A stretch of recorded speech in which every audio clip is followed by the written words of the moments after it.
Is it true? Only the good die Is greed good for your health? young. Is a healthy society the key to a healthy self? Radiation. You selfish prick.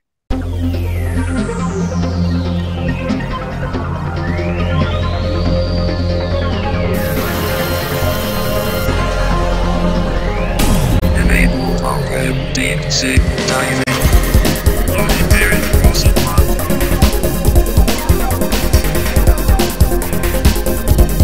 Lower PC Roster.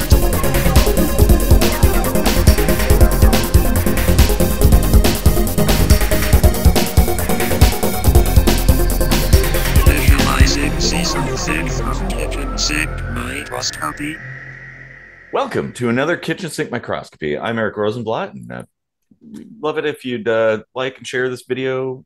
Leave a comment down in the comment section. Subscribe to the channel. All that good YouTube stuff, or Rumble. We're probably going to be there at some point in time whenever things sync up.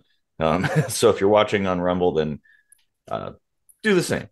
Follow. Let's get ready to rumble. Oh shit! Now we got to pay royalties. All right, I'm Casey Rochford, and we write music, which is not royalty subjected because we actually write it and it's ours. So hands off. But stick around to the end, listen to it. It's pretty rad. And what should we talk about? Well, we just recently did a Lightning Strikes Twice that talked about Black Friday, and we also had kind of this thing rolling around in the dustbin of our possible topics, about whether being selfish is good for your health. And so maybe we should kind of talk about those kinds of concepts as sort of a launch pad point. Mm-hmm. Right. Well, that's a tricky one to answer because the obvious answer is, we only really evolved because we, fought for self-preservation. Mm-hmm. But I would argue that that's not the same thing as selfish behavior. That's Mm-hmm. I put self-preservation in one bucket, selfish in another bucket, where it's like your cup overfloweth. Like you've got enough to live and you just keep taking more. Like that's kind of what I'm defining selfish as. So in that regard, I actually kind of think it's more often than not so healthy. Too much of a good thing, yada yada. Well, yeah, because then, well, and this is the Black Friday, like rampant consumerism, just consuming for the sake of consumption, right? Like what we were talking about with the Black Friday thing. This is other than the obvious gripes, a big gripe is it's like, people go to these stupid sales and fight each other and stand in line for hours in the cold or whatever just to get like a toaster when they already have a toaster. Like, why? Who cares?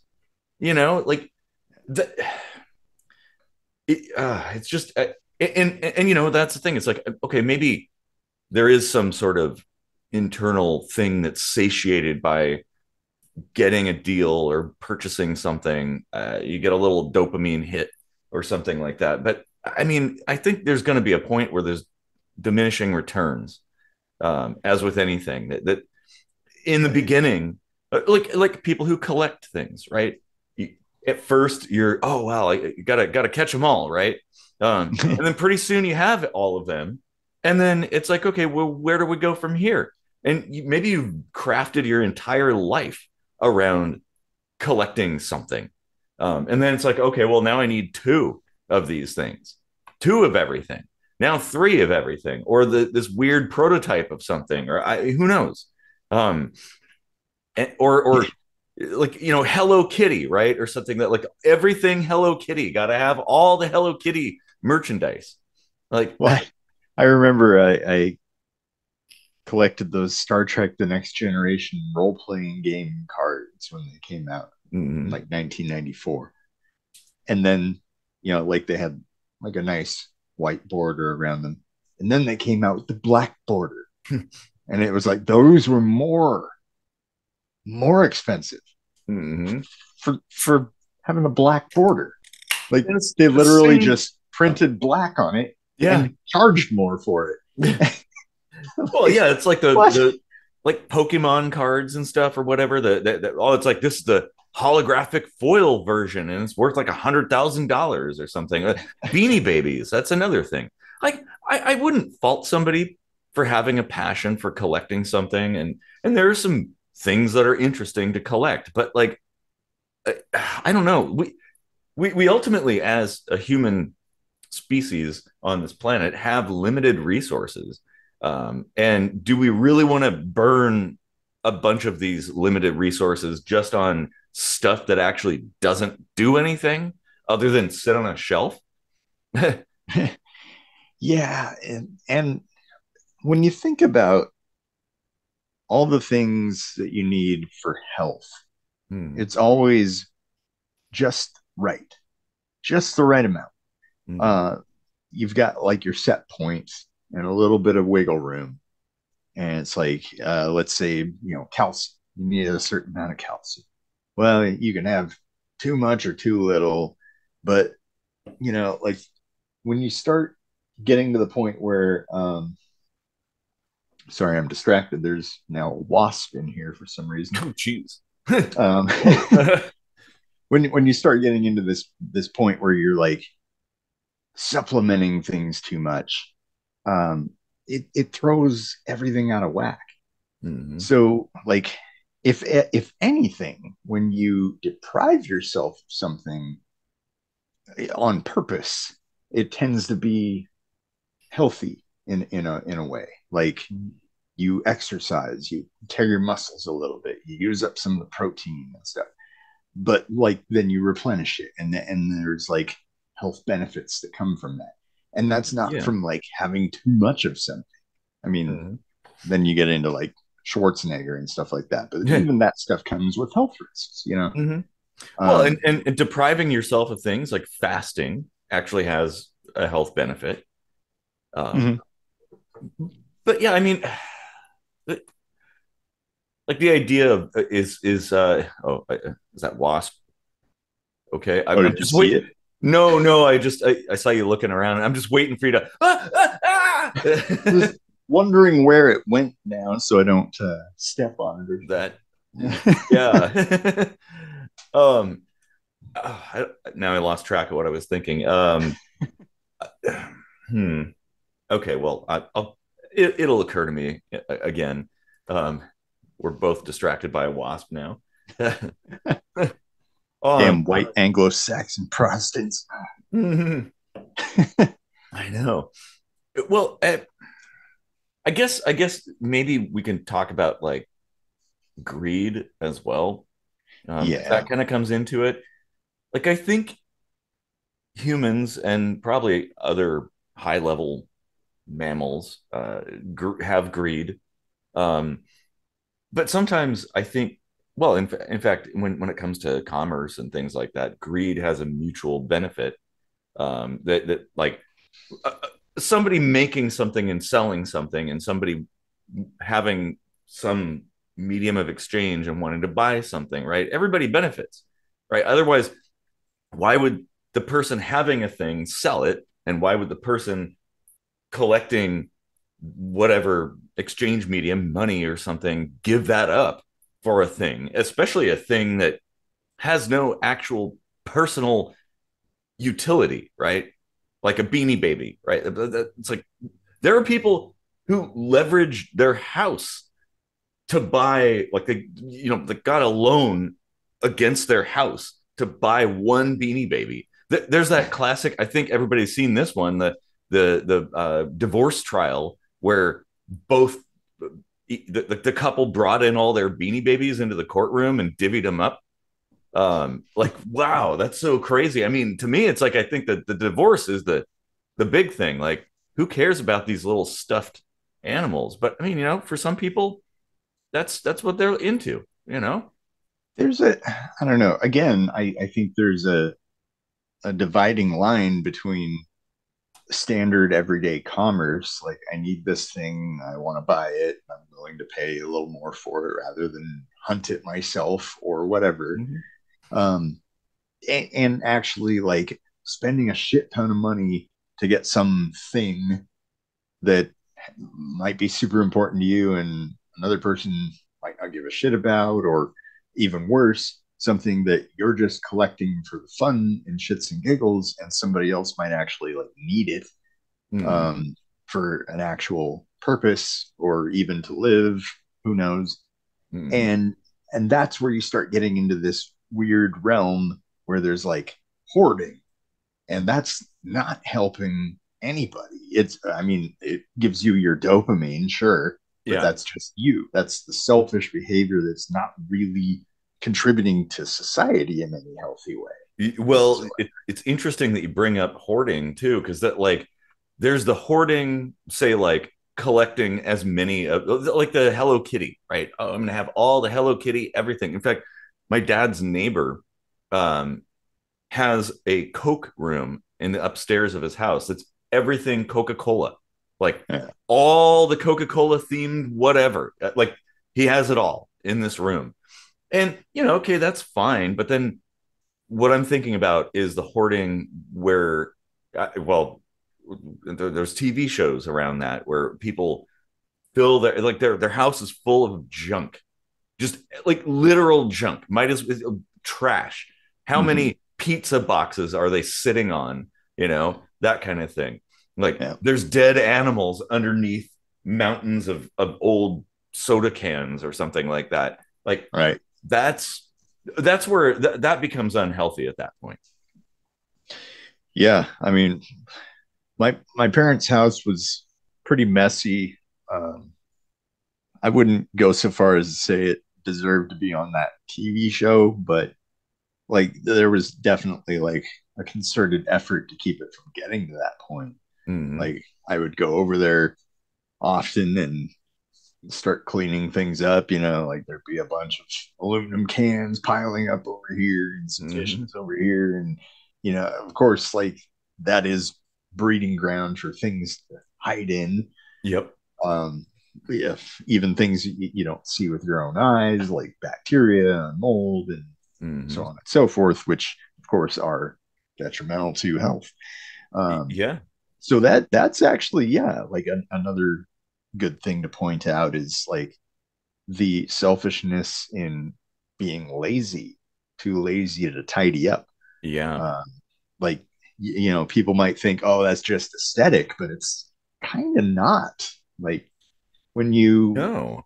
let dust accumulate, when you let mold start growing, all these things can really impact your health. And I would say even just general clutter can also impact Mm-hmm, things. That not mm-hmm. having a flat surface to I don't know, put something on or to open a package or something like that. And yeah, I mean, your dad's house, I helped clean some stuff out, and it's like I wouldn't say I wouldn't call his house messy. Very cluttered for sure, but not over the top, not where you can't. There's not even a little bit of floor space to walk on or anything. But he definitely had a lot of things like unopened, new in box products that were clearly purchased a while back and had never been opened or used. And I mean, I guess in some senses that's okay as long as it doesn't go too far. But that's the point. It's like, well, why did you buy it if you're never going to use it? Right? Right. I Yeah. think if you use things like me, people are like, people have accused me of being a hoarder because my garage is full of all kinds of weird things like odds and ends and parts and pieces and stuff. But it's like, well, I'm a maker.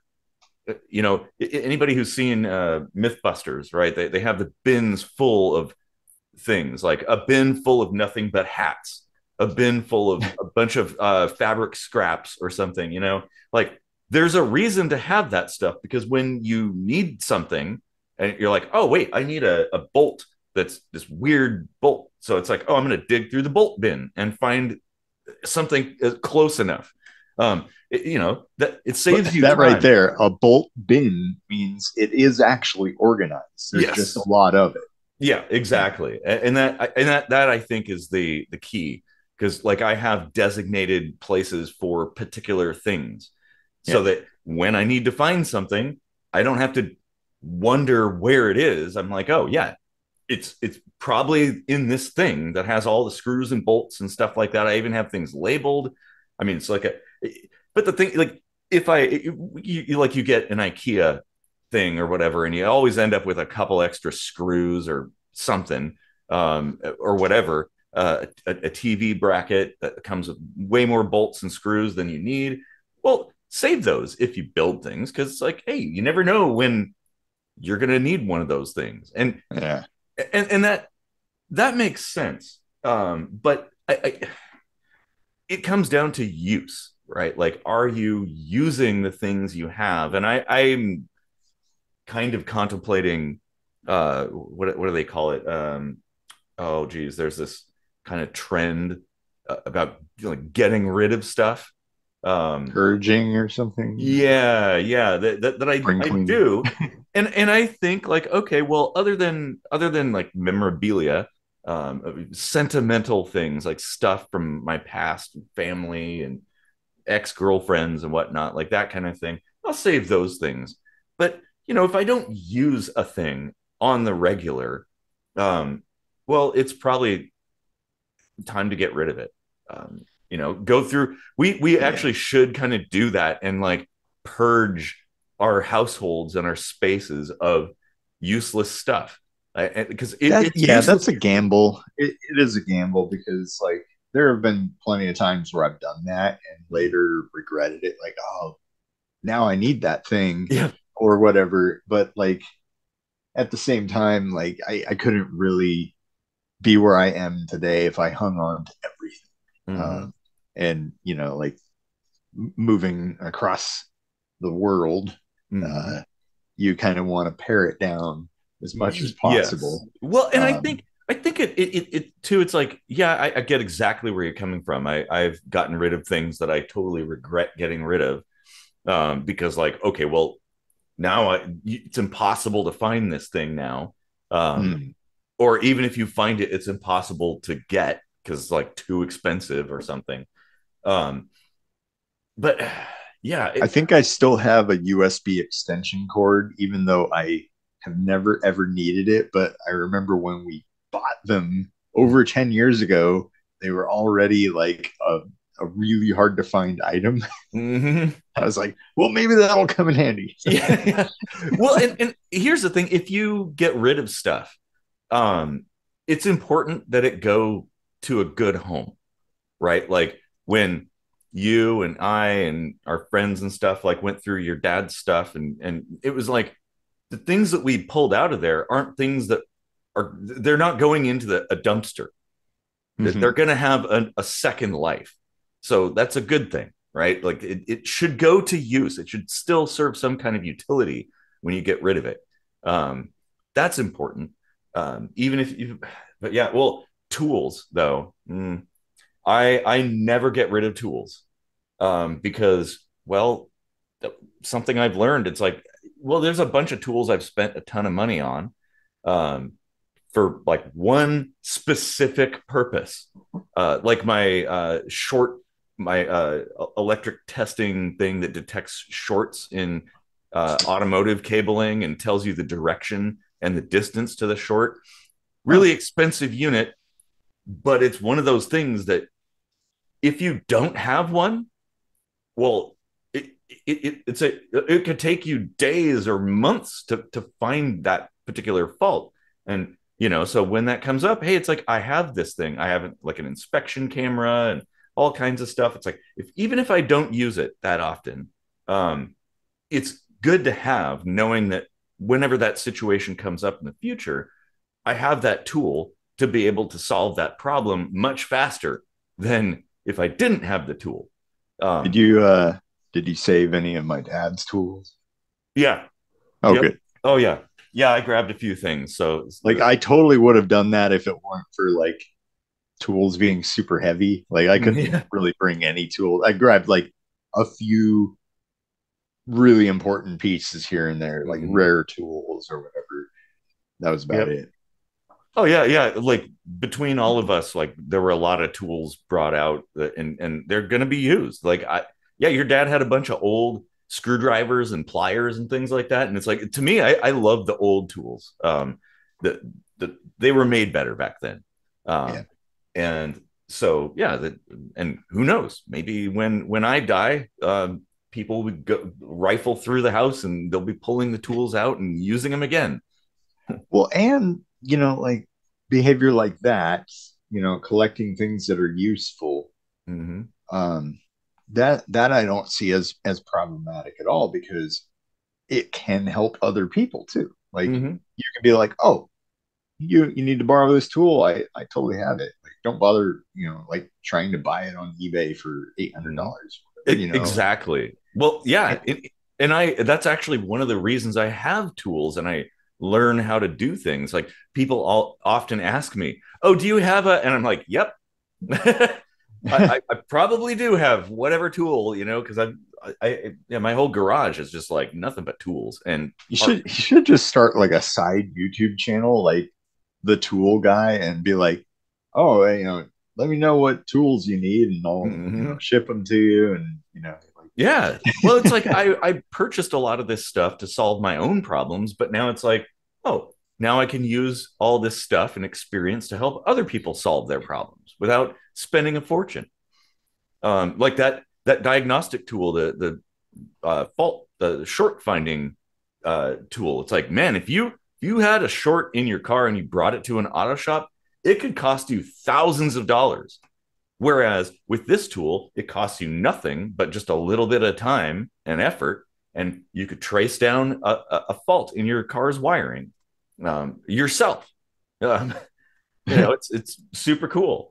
Um, yeah, but so okay, but when it comes to hoarding a currency, let's say, mhm, like, I mean, I would argue that having currency in circulation creates far more good for society mhm, than the little bit of interest you might be making, or the one endeavor that you might fund, like, and maybe it doesn't even take off, mhm, like the the work that currency does when it's in circulation is kind of unending in its mhm. ripple effect. Yep. But when you just sit on it, it's very like small reach help. Well, Like it that helps that you. It might help your friends if they need a loan. Like mhm, that sort of thing. That's yeah. about it. And I don't see that as so healthy for. I mean, like I mean, the question was healthy for yourself, but healthy for society I is think the also two are, something to yeah. to consider. I think they're intertwined. Yeah. Mm-hmm. Um, well, and like you're saying, money or currency is kind of the same thing as tools. Like you should be using them, or at least they should have some potential future utility, right? Like I have the tools that I have because I know inevitably I'm gonna need that particular tool, even though maybe I call upon it once a decade. But just simply having that, you know, that's helpful. And yeah, you're right. Like, well, I think humans like to collect. And I mean, we could say hoard, but collecting things like having more and more of something. Like, I mean, once you have one Lamborghini, do you really need another one? But there are people who they buy Lamborghinis. Like, okay, well, you can only drive one car at a time, man. Right. You know, like, I, okay. Now there are exceptions though, like Jay Leno, right? His huge car collection. He takes these old vehicles, maybe really rare or absolutely unique vehicles, and puts them into collections. But the thing is, like, he's doing something with it. That he has his show. He restores vehicles. People can come and look at him. It's kind of like a museum, and he's very enthusiastic about that, and that's contagious, right? Like Oh my Right. God, I love Jay Leno's Garage. Like that. Oh my God, that show is so amazing. And if it weren't for him having the resources he has to purchase all these vehicles and the love and passion for vehicles, and also having that YouTube channel and the show and stuff like that, maybe these things would be forgotten, and or it Yeah, I would be mean like that's entertainment, that counts as like contributing to society in my book. yeah. Like Oh, it, absolutely. um but yeah, it's just when you like just sit on it a bunch and not even just sit on it, but like continue continually keep trying to make more and more. Like why can't people in those situations just see that opportunity to kick back and relax in life, do whatever they want to do, and let other people have a chance to climb ladders and, like struggle and, you know, earn things for themselves? Like, why create this weird dichotomy of, like, this is us. We have all of this wealth and we don't have to do anything Mm-hmm. except make more wealth. And then all these other people that are like, I would like another plate of food, please. Sir, can I have some more? Yeah, it's More? like what? There's got to be a little bit of like consideration for your place in humanity. Exactly. Well, I agree, and I think in wealthy circles, there's a pretty fair measure of philanthropic action, but maybe not as much as there could be. Right. But then And the thing is, like, it's I the same thing. suspect a lot of that has to do with receiving tax breaks. Sometimes, but people, you also get a good feeling inside when you help other people. Like, give a little bit of yourself, a little bit of your stuff, or whatever, to help other people. Kind of like, and I help people because I have all these tools. Like, it gives me a good feeling inside. And, I also give to charity. I sponsor kids in other places in the world that are not as advantaged as we are here in the US. And it's a small amount, but it's what I can afford. And I think everybody should do that, honestly. Everybody. Like, God, if every single person gave just a little tiny amount, the world would be like an awesome place. Yeah, but I mean, the way things are, like, not everybody can give a little bit. And the ones who can give a lot might just give a little bit, and Mhm. it's like when I hear people like be like, oh, why don't you just get a job or something? That tells me those aren't the type of people that are contributing to charity, because charity is charity, Mhm. right? Like, you can't be like, well, I'm not going to give you money for a sandwich because you don't have a weird disease. I'm going to give it to this charity for weird diseases. No, like, you would, if you actually cared about helping people, you would do that, Yeah. like, but that also points to like tax write-offs, right? You don't get a receipt for helping the homeless guy. Well, You get like get a receipt for contributing to the Red Cross or something. well, Like, yeah, and like the two places that donate to, they send me these like receipts at annually, and I don't even bother with that. Like, yeah, I could totally get a tax credit, but fuck it, I don't care. I'm doing this. I'm not doing this for the tax credit. I'm doing this to help other yeah, people, to fulfill my own soul, right? yeah. I've Like, never once taken a charity receipt. Like, they always ask, and I'm like, no, what? Why? yeah, I'm yeah, not selling exactly. this. Like, I'm giving it Mhm. away. Yeah, yeah, and I think that there is a certain measure of altruism, I think, in human Yeah, society, that um, which is kind of, I think that's the good side of things that we should be highlighting, not the detrimental greed or anything, but by and large, humans do a lot of good and they help each other, and we should be looking at that, and making that the thing, because other people need to be inspired by that to do that themselves. And I think even, well, okay, there's a certain threshold, but most people could give a little bit. And I say like 2%, 2% of your income, which all you got to do is analyze, like talking about this consumerism and stuff, analyze how many subscriptions do you have, like how many plus video services, or like Netflix or something. Like if you just canceled that, you could help another person in a big way. Like $10 a month or something could totally change somebody's life. Yeah. And it's like we're I don't know, we're in a really good place in our societies, whether you be in Europe or in the North Americas, that like we have these options. And I think we should be like we have so much abundance that we're able to be hoarders, to purchase a whole house full of Beanie Babies, right? That don't even do anything but sit on a shelf. Like, what the hell? The concept of charity, I think, ties in pretty well with this topic. And I kind of have a problem with charity. Like, it's well intentioned, but it doesn't, it can't be enough. And the biggest problem, a double-edged sword, if you will, is that charities are often for these rare things, right, that aren't getting enough attention. So it's good that they exist for that.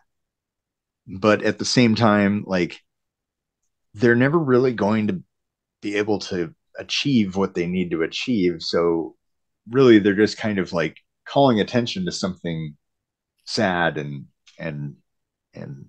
like unfortunate, but it's never really going to be enough. Like, the reliance upon the goodwill of humans is not enough. Like, it wouldn't be enough if we got rid of tax entirely today everywhere across the world. So no more tax, just give to charity. That wouldn't work, because then you'd have to have all these charities for all these different things, and all these people would have to be like, well, okay, I'll give 17 cents to that and 35 cents to that and 352 to that, because that's a lot of people are dying of that. Like, your entire life would be like all of this like division of what you have. You wouldn't have time to make any money.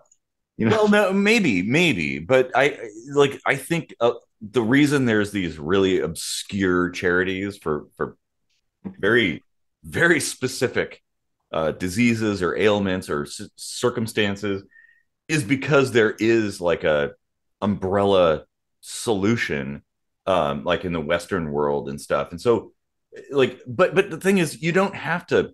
You can't be a one-man band, right? That does everything. I think there's enough people that if you took the aggregate of every single person giving just a little here and there to various places, ultimately it would add up to as good a benefit as we can have.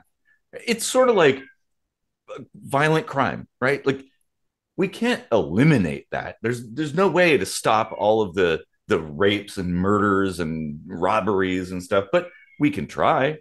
We could get as close as possible to a utopia of sorts, but we're never going to actually achieve that. There's this awesome thing about like game shows that have celebrities on, where whatever they win goes to a charity of their choice. I think we need more of that. I think the NFL, there shouldn't be these giant paychecks. These guys should be competing to win a bunch of money for a particular charity. I agree. Like, yeah. What, well, they should have, like, you would still be a big fan of football. You would be like, yeah, this game is great, blah blah blah. Like, your fun in watching has nothing to do with how much they're getting paid to do it. Yeah, You know, and at the end of the day, give them enough money to like live comfortably themselves for mhm, doing a great thing that they're doing, yeah. and then have them help people. Well, Like, actually, at the end of the day, with that, it wouldn't matter who wins because no matter what, yeah, the everybody charities wins. win. The Yeah, charities win. So, like, and everybody would be excited. The rivalry wouldn't be necessarily so compartmentalized. I guess it would be more yeah, just like, oh, who donated the most. Basically, the right. team that won is the team that helped all these cancer kids or something. Um, Donated like a shit ton of money to whatever, Ronald McDonald House or the what's the St. Jude's. If Yeah, you yeah. haven't donated to St. Jude's, please do. Even $1, please do. It's an awesome organization. That yeah. Memphis based, where I Mm-hmm. used to live Yep. I way wish I back in could give season two.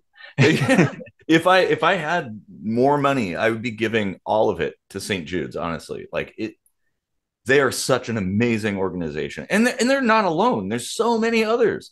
And if charity was a thing that people felt passionate about, more people felt passionate about, we'd have more charities. Like ultimately, who cares about all the stuff that you have? All the like, we shouldn't be comparing ourselves, keeping up with the Joneses, right? Like, oh, they've got a pickup truck. I'm going to get a bigger pickup truck. No, it should be like who can donate the most? Who can do the most good? That should be what we really strive for, Yeah, competing on helping people. Because yeah, well, I always say it. We're just like a big old ball of dirt floating around in the vacuum of space, all alone. yeah, And the only thing we've got is each other. And why would we fight each other? We should be working together because yeah, there's so much good we can do, and so much progress we could have if we just simply stopped like worrying about comparing and yeah. fashion and And cars and it doesn't necessarily have to be charity. It doesn't necessarily have to be handouts or whatever, however, whatever euphemism or dysphemism you want to attach to it. Um, it as long as it's just something that's like putting something back into society. Like if mm-hmm. your dream is to open a restaurant, feed people, well, Mm-hmm. that's good too. Yeah. Like if you've got all this extra money and you've always thought like, oh, it'd be cool to have a restaurant with this and that and like this kind of style, well, just shovel some money into it, hire somebody to run the thing, Mm-hmm. and there you've done some good. Like you're feeding Exactly. people, you're Yeah. you're giving people entertainment, whatever. Like Mm-hmm. just make the money do something. Like What? at least have a plan for what it's going to do in the near future. Like don't sit on it for too long because it sits there doing almost nothing. Like Mm-hmm. the amount of interest you make is like really piddly compared to the power it could have. Well, yeah, and I think maybe we should be less like the Ferengi with Yeah, acquisition being the ultimate goal. yeah, And maybe if we do have a goal of acquisition, it should be like my tool acquisition. My tool acquisition is I want to be basically a one-stop shop for anything, right? Anybody comes to me with anything, I've got a solution in my garage. BMW That's special tool number 73. exactly. Yep. And I mean, I'm never going to achieve that. I don't have Oh, the here it resources is. or the space. BMW special tool number 73. Ah, Yeah, yeah. two of them, in fact. Two of them. Well, so what do you think about the concept of minimalism? Like, let's I go to the whole opposite side of right. I feel like I'm kind of evolving into that as I age. Mhm. Like, you know, when I was younger, there were all these things I wanted. I wanted a big house, like plenty of room to stretch out and relax and this and that. And now I'm just finding myself being like, I just want enough. to, like do the things that make me happy. And I don't need a bunch of extra space. What's the point in heating all of that extra space or cooling it, depending Yeah. on the time of the year? And like when I don't even need it all the time, Yeah. and like the older I get, the less I feel like I need. I think so too. And the thing is, like, maintenance too is another factor that comes into Mhm. play. Like, let's say just houses alone, or how many cars do you have? You have to, like, oh, we got to winterize this car and take the batteries out and stuff, so I don't have to buy another battery. Or you, oh, oopsie, it's sulfated. I got to buy a bunch of batteries for all these cars or whatever, tires and stuff. Like, one, maybe two cars is enough. Um, for utility, I suppose. Or you could have your fun vehicle, right? Well, there's nothing. This is my point. Is like, well, there's nothing wrong with having a bit of fun, right? Like buying stuff simply for the sake of it, right? Like I've bought all kinds of goofy things. I mean, I'm a collector of the odd, so I like that just simply for the sake of having some really unique thing. Like I have a little coin commemorating the Apollo Soyuz project, and it has a little bit of metal from both Apollo and the Soyuz from that time in this Huh. coin, which is really cool. Like, does it serve a purpose? No, but it's really neat to hold in your hands like space flown metal from the like, in my opinion, one of the most awesome space things ever. Like, that's kind of cool. I have right here ash from Mount St. Helens Oh yeah. that my dad had been hanging on to. I mean, this is doing no good whatsoever. It's just burnt shit. Mm-hmm. But I mean, it came from one of the biggest natural disasters of the 20th century, and I actually it's here in my remember. hands. That's kind Yeah, of cool. I remember that event. And I remember driving to a family's house right after it happened. And like, yeah, their yard, everything looked like snow had fallen, but it was ash, like a foot deep of ash everywhere. Jeez. Totally insane. But yeah, I mean, it's like, yeah, that's a cool thing to have. It's a nice little commemorative thing. Yeah. Um, I and there's, wasn't even sperm yet, so I do yeah. not remember that at all. Mhm. But I kind of like the philosophy of minimalism, and maybe because like I have all this stuff, but there's so much stuff that it almost becomes kind of noise, and I can't, like, I never get to appreciate all of the things because there's too many of the things. I was going to And say that earlier. There's only so many things you can really like engage with, mm-hmm, whether it's stuff or friends or whatever it might be. Like mm-hmm, there's only so much time, there's only so much attention that you can give yeah, to something. Uh, and yeah, like if you have a whole bunch of stuff, of course, like you're gonna forget things after a while. yep. Like if you're getting to the point where you like go into a room and you're like, oh man, I haven't looked at this in a long time. I remember that, and like maybe you think about like, wow, do I have too much shit? Like, Yeah. Well, like, so my boss when I worked at the uh Jesus Kit's Cameras, Charlie Brown was his name. Um me and a girlfriend went to his house for dinner one time, and so he played the accordion.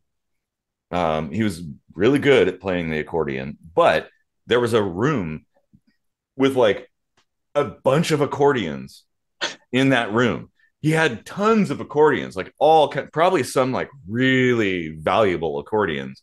But it's like, how many accordions are you going to play? Like, right. same thing if you had guitars or something like that. I mean, sure, maybe it's kind of cool if you get this like really awesome collectible signed special edition guitar or something. Put that on the wall, but have your daily driver that you use all the time. Maybe a couple of guitars is legit, but like 70 guitars, I mean, what's the point? okay, so they with instruments there are different timbres you can get depending on how they're made, blah blah Mm-hmm.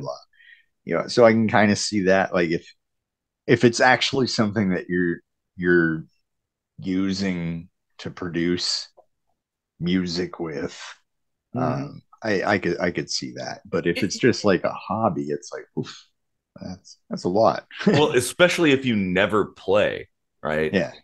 Like I don't really play the guitar, but I have one guitar. Oh, well, I have the cigar box guitar that I made by hand, which I'm very proud of.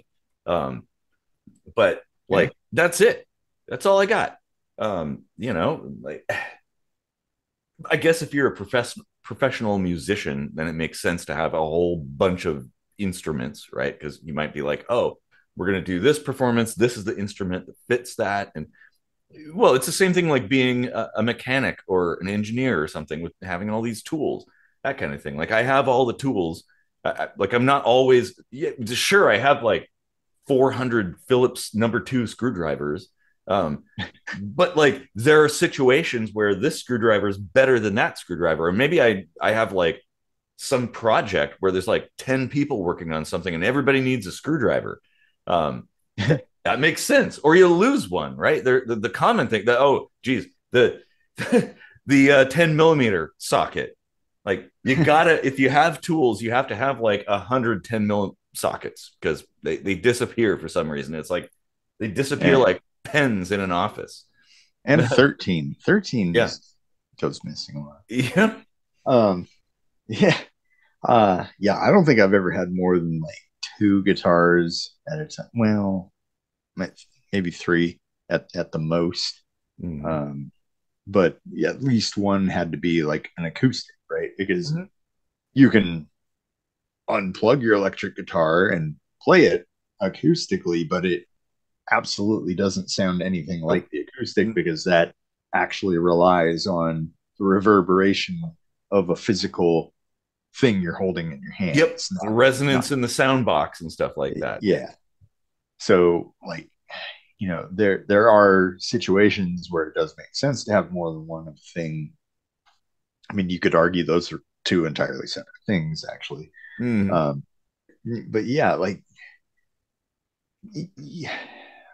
the selfishness and health, um, we've kind of been like berating it, but what what do you think there is in the positive sense to, I don't know, like keeping things for yourself? I think there can be a lot of positives. Well, it's Well, like, what about even like behavioral selfishness? Like, mhm. yeah, there's no physical items whatsoever involved. It's Mhm. more like doing things that, you know, solely benefit you, Mhm. maybe even at the expense of others.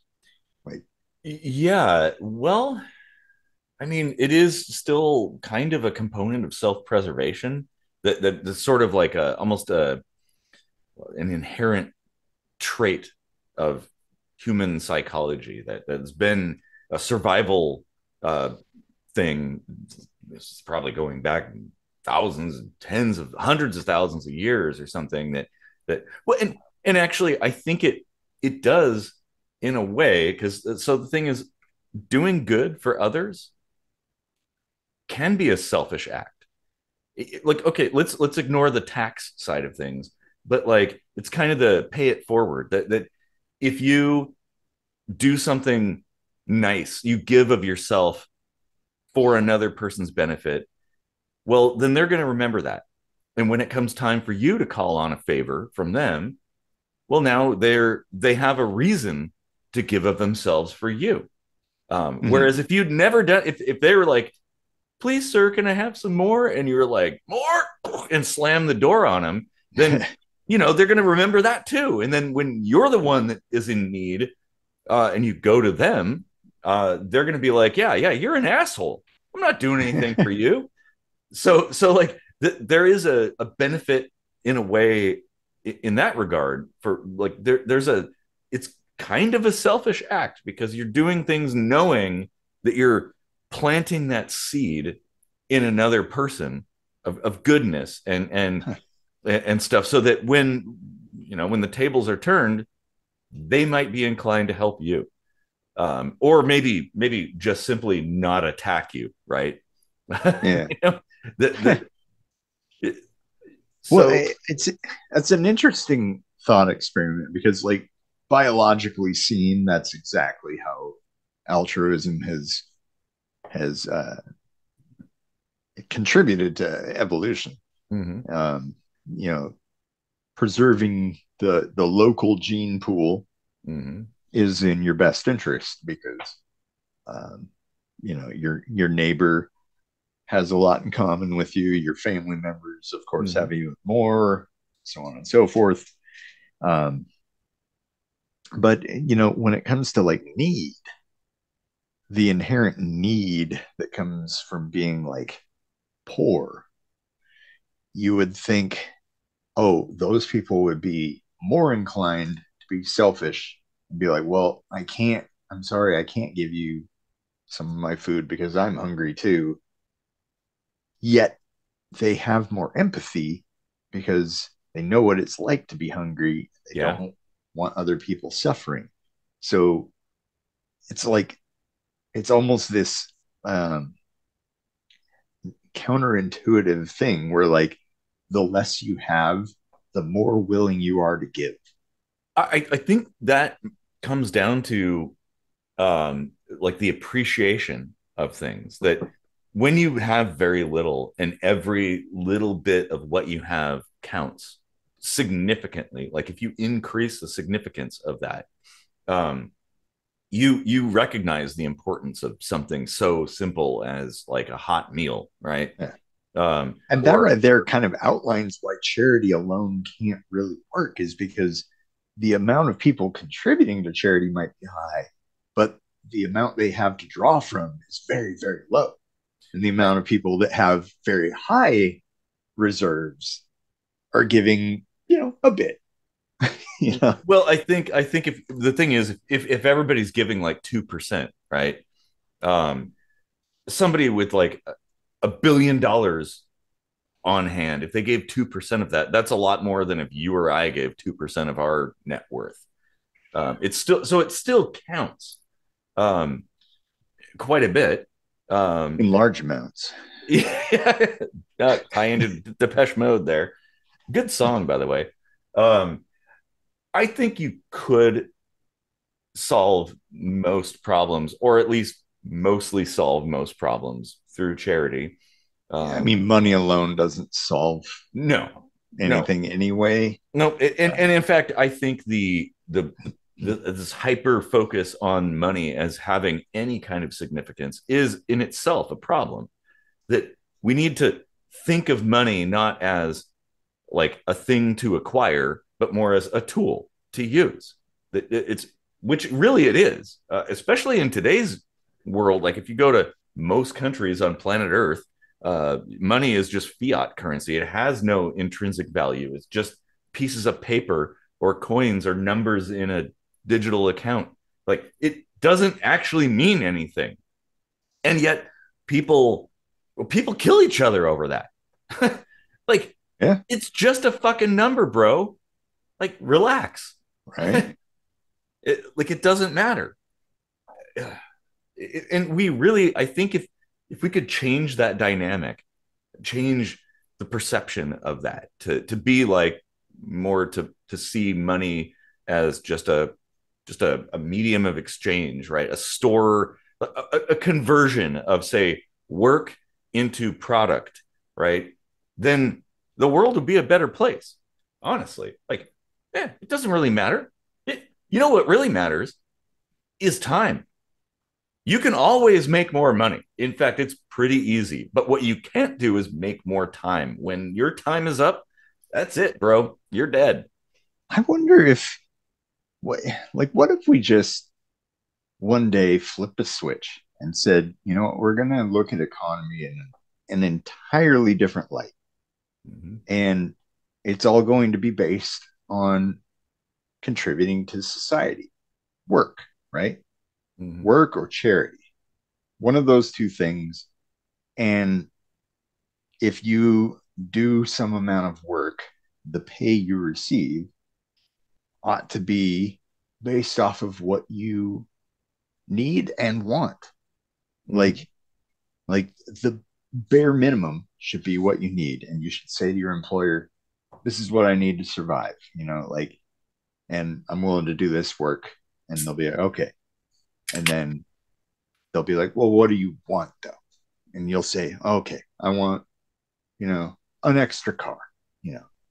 And they'll say, okay, well, if you achieve this goal, you'll get an extra car at the end of the year. Like, In a basically way, pay people based off of what they need and want, what you're able to give, mhm. and and just go forward just like that. You won't run into a situation where you're overextending yourself. If a person's like, well, I'd like to have 6 RVs just for the shits and giggles, you'd be like, well, I'm not going to expend Well, my resources for that when, that's not really going to well, get a good use or it, whatever. And in a way, we pretty much do that. I mean, why do people get jobs in the first place? Like everybody has some kind of yeah, but it's desire. all centered around money, and this Well, there, money is just printed, and no, the you're right. inflation and all this You are stuff. correct in that, but the problem comes down to perception. This is what I'm saying. Like we need to kind of erase that perception of money having any significance other than basically a way of converting work into product and Yeah. vice versa, right? Like I mean that's all it is. Money it's that's all.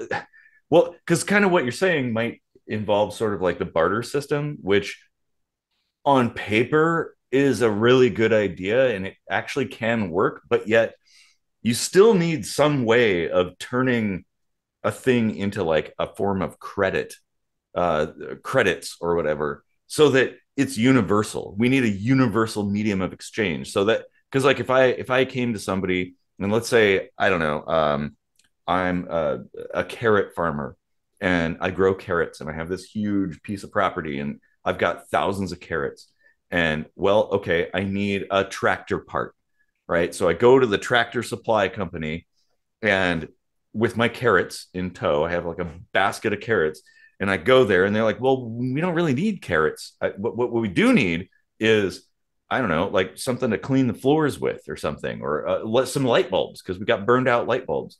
Um, well, carrots aren't going to fulfill that purpose. So you have to convert it into a thing that basically everybody kind of agrees on. That like, and this is where money comes in, and this is the important thing to know is like that's all money is. It's just sort of a generally agreed upon standard of something that we But store all this in temporarily so that we can like me as a carrot farmer can buy my tractor part from the tractor supply company who needs light bulbs. Like, probably the dumbest thing is that it's tied to time. Like, think about a video game. mm, Like, let's say you have a video game where you go to a warehouse and you create widgets. How fun would the game be if all of the points that you're earning are based on how many hours you're playing the game mm-hmm. versus, oh, I don't know, how many widgets you make as Yeah. fast as possible. Or So like, however many checkpoints you hit in the yeah, game or whatever. that's how work should be paid. Like It, there should be some way of basically like I don't know, quantizing mm-hmm. uh, your work Well, and paying it accordingly. this is the thing. Like, if you go to like the dark corners of employment in the U.S., farming, where they're taking our jobs, that kind of thing. Like a lot of these immigrant workers, they're not paid by the hour at all. They're paid by how many baskets of things they harvest, and Yeah. they will work really hard and make a shit ton of money because it's like every basket of say strawberries or whatever corn or something represents a certain amount of money. And like that actually makes sense from not only like a worker standpoint, because you can easily quantify what you're going to be making, because it's like, well, every basket is $10, right? And as a company, you could be like, well, I pay $10 for every basket. So when they bring you this many baskets, you're like, ah, cool, because 100 baskets represents this much more money when I sell it. So okay, yep, okay, here's your money. Like everybody wins. It's very easy, and it's like at that point too, there's no time clock punching, because it doesn't matter. Time is irrelevant at that point. It matters.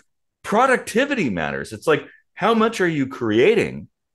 And that kind of trickles back down to an ecologically conservative manner of production, where like if all of a sudden demand drops for baskets of strawberries, well, then you pay less for each basket of strawberry, and they might work a little slower and like preserve their own health, and just kind of take it easy. And you know what? That's fine, because you don't need to collect as many strawberries. But now it's always, we need to collect this many amount of strawberries each and every day, each and every year, blah, blah, blah. Same. Whether or not people are eating the strawberries or just throwing them in the trash covered in mold. We don't care, whatever. Well, and it comes down to the time thing too, that like getting paid by the hour, honestly, I think is kind of shitty, except for like customer service, where like you have to be present to help whoever. Maybe nobody comes along, right? I like when I worked at mailboxes, etc. That was the thing. I was pretty much like on Sundays in particular, it was just me, and they paid me to be present for the random people that would come in. But hey, I took advantage of that. Like I can kind of do whatever I want to do, because there's not even a boss here. So I sat on the computer and played around and did some design work. That's what I'm saying, though. That's why if it's based on your need, like if nobody comes in, or if 150 people come in, like the fact that you just need to be there during a certain amount of time, your need is met. Like, and then there's also the cap of like, hey, if you do like an exceptional job and like handle this crazy rush all by yourself, like of course, like you should get more because the company got more. Like it should always be a ratio. Like, well, maybe the solution for this is not to be an employee, but to be a contractor. Like you have, okay, yes, there are shortcomings to being a contract worker, but there's also huge benefits, because you basically control the game. They don't own you. Like you can kind of decide on the rules of the game together between you and the person you're or organization you're contracting with. And yeah, like maybe the contract stipulates that, well, if I don't like it, I can walk away. In fact, like 1099 people in the US, that's basically how it works. Like you don't have to take a job if you don't want to. You could do whatever the hell you want. Like you could just not come into work, and they can't fire you because you're not employed. You're a contractor. And there's a certain, it's kind of like owning a business, which you and I have done together. There's a certain liberty in that, even though it's a little scary. You kind of lose that comfort of the safety net of knowing like, oh, I'm going to get paid this much, but there's opportunities for way more pay. Yeah, or way less, well, and that's the risk that you run into. And so I don't know which is best. I guess it depends on the type of well, it's kind of how, my anarchist philosophy. It's like, I don't want to live in a world with a bunch of regulations and rules around property and stuff like that. But there are people who do want that. Like me, my worldview is I want to live as a contractor in the real world. There's a lot of people who don't want to, they want to be comfortable. And so there's where, well, HOA, you live in an HOA place, and yeah, it's going to come with some negatives, just like being an employee. But at least you have consistency, right? Predictability. There's a lot of people who that's what they want in life. Well, it goes back to hoarding, this comfort of having these things around you and satiating your desires with stuff, and like useless stuff. And there's a lot of people who want to live like that. They want every house in the neighborhood to be perfect, white picket fence kind of stuff. I don't want that. I want to live Yeah. in kind of a like a I don't know, well, an anarchist world, honestly. But like there's choices at that point. So it's like, but I feel like we should probably be more encouraging of like contract work. And this is something too. There's all these new rules and regulations around Uber and stuff. These ride sharing services where they're like, oh, we need to pay. People need to be paid by the hour, and some people are happy about it. Other people are not, because now being paid by the hour, you're an employee. You gotta be there on time. You got to be available constantly.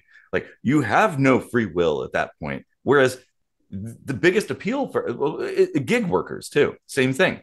Like the biggest appeal for being a gig worker is having that flexibility, being able to, oh, I don't know, I'm going to work my regular job and then I'm going to come home and maybe, I don't know, I'll do a little bit of Uber for a couple of hours and make a few bucks or something. Or maybe that's your whole livelihood. You just do Uber all the time. But when it becomes codified and like you're an employee, well, now you don't have that flexibility anymore. I don't know. I, I'm not sure there's a one size fits all solution, honestly. But I think, No, no, of course, that's pretty much impossible. But yeah, eh, I don't know. All in all, I think selfish behavior, like going beyond need, mm, self-preservation, is ultimately, if not a detriment to you, it's going to be a detriment to somebody. mm-hmm, Um, like take what you need, and then like if everyone around you has has drawn what they need from the source, well then everybody can kind of like go back for a little bit more, right? It's kind of the etiquette around a dinner table, right? Like you put a big bowl of pasta in the middle, and everybody takes enough to put put some food on their plate and leaves enough for everybody else around the table to get enough. yeah. And invariably, there will be some left at the end. And then you just kind of do the same thing, like, Well, oh, take a no, little. you've got a point there, because like the thing is, if somebody starts taking more than they're actually going to eat, well, then it generates this kind of panic, right? This is exactly why the toilet paper shortage of 2020 happened. That like nobody needed that much toilet paper, but everybody thought, oh my god, the toilet paper's disappearing. I got to buy more toilet paper than I need. Like, why? Just buy the toilet paper you need, and that should be sufficient, right? There's going to be more. It's going to be fine. But because people panic bought, um, well, toilet paper. Well, they had to ration toilet paper. That's the craziest thing. I'd never seen that before. Signs in a store that's like you can only buy Yeah, 2 packages of toilet paper and paper towels. Like that's insane. What the fuck? Huh. yeah, yeah. Like my wife and I give my stepdaughter crap because like we'll make some pasta and then we'll have a pot of sauce next to it. And when she's done eating, there's more sauce on the plate than there is left in the pot. And it's like, Mhm. what are you doing? Like we're all like scraping the pot and like getting a little bit here. Uh, oh no. What and actually like that sort of ties into an experience I had when I was a member of the Y Indian Guide. So this is a YMCA, sort of like Boy Scouts branch, I guess, kind of. So the the tribe leader, essentially the dad of one of the people there, um, well, he was kind of not really participatory, shall we say. My dad was actually very involved. Um, but I remember this one time when the tribe leader dropped everybody off at camp, right? So we had this camp thing we were going to, dropped everybody off and gave this kid, his son, a huge grocery bag full of candy. And he's like, okay, you got to share this with everybody else. Share, give everybody some candy, right? Giant grocery bag, too, like, huge. And so what happens? Well, we all roll into the cabin, and this kid, he's like, okay, well, I got to give you some candy. So he pulls out a string of Zots, right? The little candy things with the fizzy stuff in the middle. One string of Zots, and breaks them up, like separates every Zot and gives every kid one Zot. He has a fucking massive bag of candy, and all we got was one Zot. Oh like, my god! I will never forget that. It was an orange one too. Like, oh man. I mean, I I appreciated that, and I treasured that consumption of that one tiny Zot that I got. But It's it's my like, Zot. I yeah. earned that Zot. But it's like, then you see this kid sitting there up in the top bunk with this huge sack of candy, just like, like, dude, you couldn't give like I don't know, a couple of, like, a candy bar or something on top of a Zot. Like, that kid is a billionaire today. yeah. Or he's one of those people that's on TV because they're like morbidly obese or something. Yep. Like, it's just all he eats is candy every day. Oh man. And I think that kind of illustrates sort of this concept of like overconsumption of things. Mm-hmm. Like, I don't fault people for wanting stuff. Like, I mean, this is the world we live in. There's a lot of stuff out there, and there's some really cool stuff, and it's kind of cool to have stuff. I mean, I just recently bought a very expensive Geiger counter that does spectroscopy and stuff. It's really, really cool. Do I need one? No, but it's cool. Like, see if it can measure me all the way here. I doubt it. I don't think I'm so radioactive. Positron man. Yeah. Oh God, I wish I had this thing. Yeah. Oh man. But there we go. Got some background radiation there. Yeah, 0.01 microsieverts. Not much. The typical, what you expect. Oh, 0.03, 0.06. Oh God. The nukes have gone off. But I think it's like, I maybe, I guess, temperance or something is important. That there's nothing wrong with getting some cool things, or like, oh, hey, you want a Lamborghini or whatever. Fine. There's nothing wrong with that. But by the time you're on your 10th Lamborghini, like, maybe you might want to look in the mirror and consider whether buying your 11th is a rational thing to do. Or maybe take the money you would spend on that and put it towards some kind of benefit. Because, like, life is short. And we got to take care of each other. And it comes back too. Like, hey, if you help other people, like, imagine if all these homeless people or low income people, lower on the totem pole of the socioeconomic scale, had just a little bit of a boost and could climb out of the hole.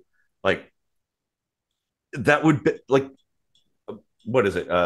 Rising waters lifts all boats, or whatever that saying.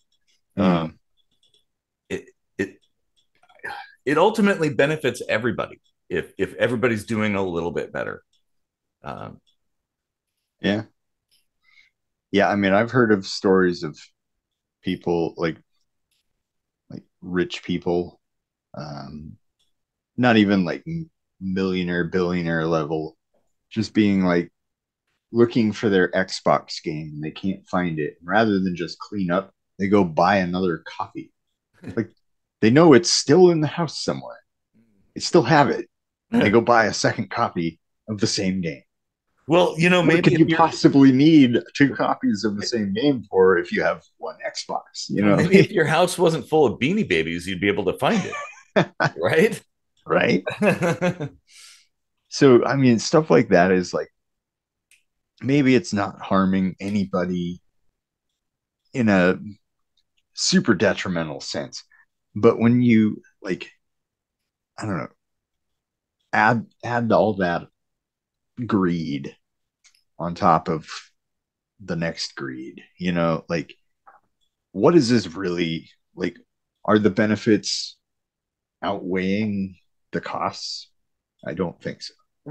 And even the thing is too, like if one is greedy, um, why all the waste, right? Isn't it wasteful to buy your 11th Lamborghini, um, or have a house that's so huge that there's rooms you've never been in when like it's just you and another person? Like, okay, Right. it makes sense to have a bigger house when you have kids or something, right?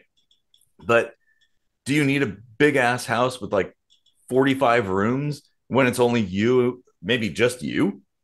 Like, I have friends, like 1%er friends that have houses.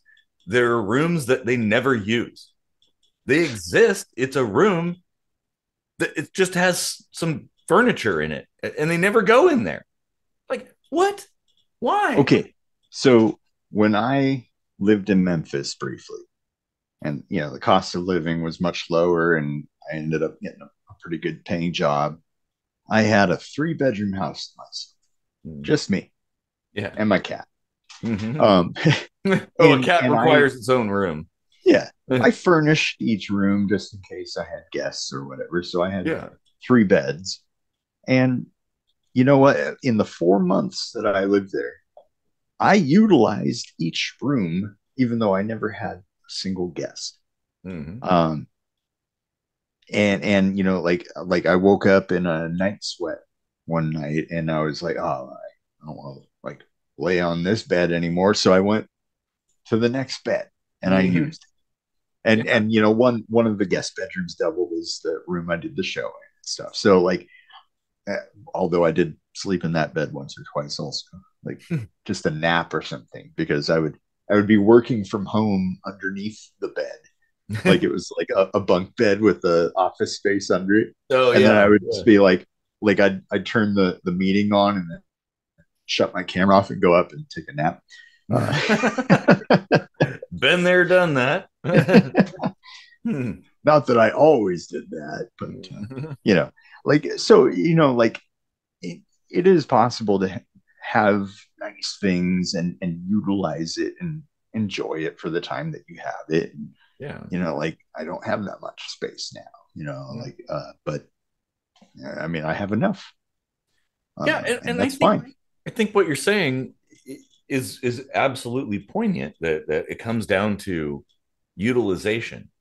Like, there's nothing wrong with acquisition and having things, but if you use them or appreciate them, maybe you do like a Jay Leno thing, and you have this huge garage with these like really rare cars in it, but you share it with the world. Eh, That's a good thing. Like, I have a garage full of tools, but I share it with the world. I help people like all the time. In fact, geez, it's one of my favorite things. It gives me such a sense of joy. Like, that's why I have those things. So that yeah, when somebody needs something, or well, maybe I need something, like, oh, I've got to diagnose this weird problem with a car, and I've got the tools to diagnose, and I've got the tools to fix, and that's a good thing. Um,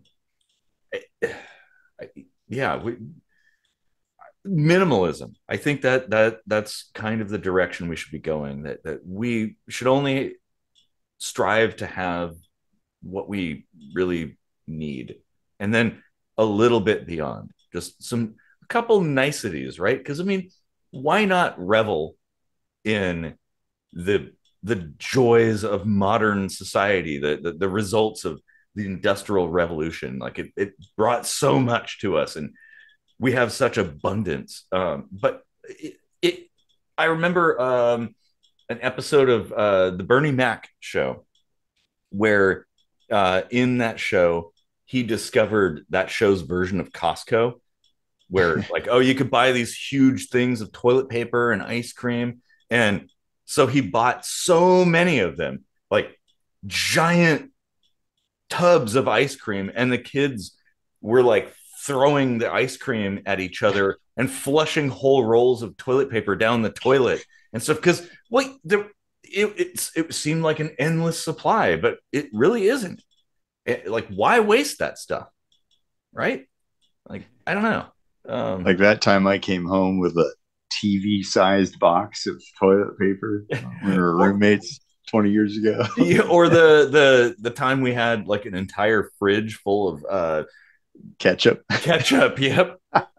Like both of us decided. Oh, I bought ketchup, by the way. Oh, so did I. Oh, there's like 40 bottles of ketchup in the fridge now. But I mean, and that gallon of mayonnaise. Yeah. Ketchup, mayonnaise, and some bread, and that was like all of it. Yeah. Yeah, but I think even if we have abundance, we should still appreciate what we have and consider the people who don't have such abundance. And, maybe if you have a little bit more, and I think most people, anybody watching this episode probably has a little bit they could give to help somebody else. And, whether it's through charity or direct action, I actually think direct action is much more efficient. But charities are much broader. Like I can't, like the kid that I sponsor in Uganda, I couldn't personally pay for. That'd be impossible. So it's kind of nice to be able to benefit somebody somewhere else a little bit. I don't know. I think everybody should give a little bit, and that it's kind of greedy in a sense, in that, like, okay, I'm basically buying a better future and getting a really good feeling of seeing this kid grow up in a better place. Yeah. And Uganda really helped this kid out. Yeah. Mm-hmm. I don't know. Yeah, this has been like I feel like there's so much more we could talk about, but I think we're nearing the end there. Yeah, we don't want to be selfish with time. We should be respectful of our viewers' time. Mm-hmm. Let them go off and do whatever it is they were going to do. Cook some food or masturbate or give to charity. Well, if you're masturbating, send a video, private chat. Well, if you're a girl, your email box is already flooded with gay porn. Oh man, I think that the takeaway is, like,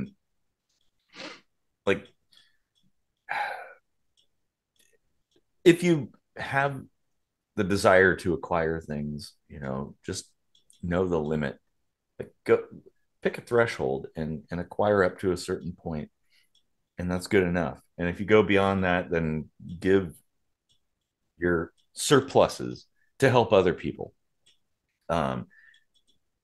Because, like, well, there's a lot of people where a couple dollars makes the difference between life and death. And how many dollars do you spend buying the next I don't know, Charizard card or whatever the fad of the day is, or the Stanley Cups or something. Like, how many Stanley Cups do you need? Like, maybe don't buy one and put the money you would spend towards that one to benefit somebody else who doesn't have that much. Like if everybody did that, the world would be a fantastic place. I think. I don't know. Yeah.